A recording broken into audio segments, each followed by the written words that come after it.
ఉపాధ్యాయ మిత్రులు కదా, good evening అండి.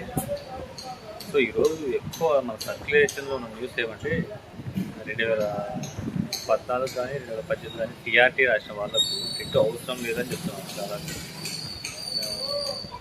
హెల్ప్ లైన్తో మాట్లాడినాము, అవసరం లేదంటున్నాము. సో హెల్ప్ లైన్ వాళ్ళకు బేసిక్ సోర్స్ ఇన్ఫర్మేషన్ ఉంటుంది. మన గవర్నమెంట్ ఇచ్చే జీవోలో క్లియర్గా మెసేజ్ చేసిన తర్వాత కూడా మేము హెల్ప్ లైన్ వాళ్ళతో మాట్లాడడం కూడా అవివేకం అవుతుంది. సో ఎవరైనా మనం ఉపాధ్యాయ మిత్రులు టీఆర్టీ రాసిన వాళ్ళంటే ఖచ్చితంగా టెట్ రాయండి. లేదని వాళ్ళనే ఫాలో అయితే మాత్రం ఇబ్బంది పడుతుంది.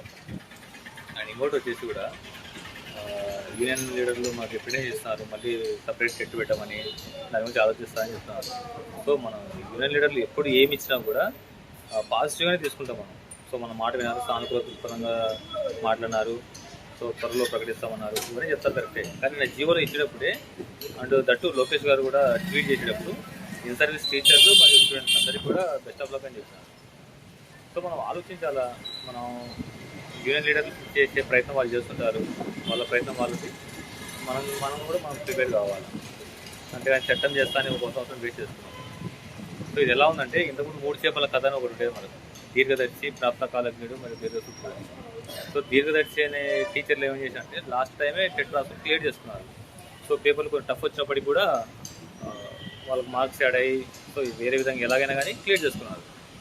సో ప్రాప్తకాలజ్ఞుడిగా మనం కూడా ఈ టైంలో కూడా మనం చేసుకోకుండా, లేదు చట్టం చేస్తారు, లేదు మనకు సపరేట్ టెట్ పెడతారు, లేదు మనకు మార్క్స్ తగ్గిస్తారని మనం ఇంకా లేట్ చేసుకుంటే సమయం దగ్గరకు వచ్చేస్తుంది. సో టెట్కు తగ్గిపోతూనే ఉంటుంది మన టైం. సో లాస్ట్ వరకు మళ్ళీ ఇబ్బంది పడకుండా అప్లై చేయండి, పోతే 1000 రూపాయలతో పోతుంది, అంతే కదా.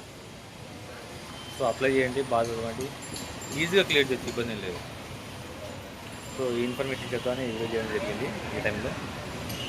సో మీకు ఏ డౌట్ ఉన్నా కూడా పర్లేదు, ఈ గ్రూప్లో మీకున్న డౌట్ ఖచ్చితంగా రైజ్ చేయండి. సో నాకున్న నాలెడ్జ్లో నేను డౌట్ క్లియర్ చేస్తాను, నాకు క్లియర్ కాకుంటే వేరే సోర్సెస్ తెలుసుకుని నేను క్లియర్ చేస్తాను.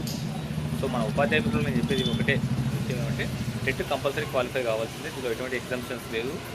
అండ్ ఆ లాంగ్వేజెస్ కానీ సోషల్ వాళ్ళు కానీ 2017 కంటే ముందు రాసిన ఏ టెట్ కూడా వాళ్ళకు చెల్లదు. సో దయచేసి వాళ్ళు కూడా టెట్ రాయడం మంచిది. Thank you.